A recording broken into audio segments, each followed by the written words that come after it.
Para i-honor, magbigay ng tribute sa legend na hero ng mga kabataan ng OCR and running community.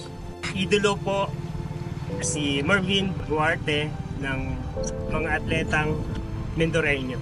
So nandito po tayo ngayon para alalahanin or bigyan ng halaga, napakahalagang buhay na nawala itong nakaraang linggo. Ganon din na to seek rightful justice para sa kanya. Ito po.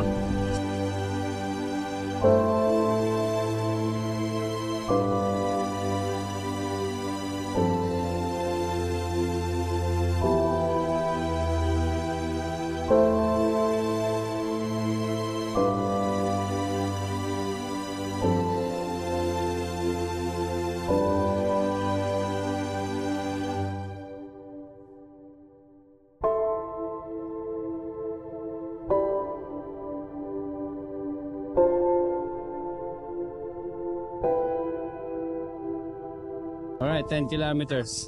Justice for Mervin Duarte. So, tumakbo kami ng 10K for awareness and tribute na rin in memory of Mervin Duarte. Kapatid ni Mervin. Maraming salamat po sa inyo. Nakikiramay kami sa inyong pamilya. Maraming salamat po. Nakakalungkot man po pero ito na po eh.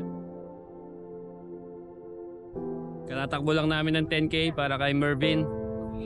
Alam nyo ba na dito, ito yung Kapitolyo. Ayan, kaharap lang namin. Dito lang sa likod ng Plaza del Gobernador yung pinangyarihan ng krimen. Diyan siya sinaksak. Nandito kami ngayon para lalahanin ng kanyang legacy. Siya ay inspiration ng mga mananakbo dito, mga atleta dito sa Calapan. Malaking kawalan para sa amin. Nakikita lang namin na kasabay namin tumakbo.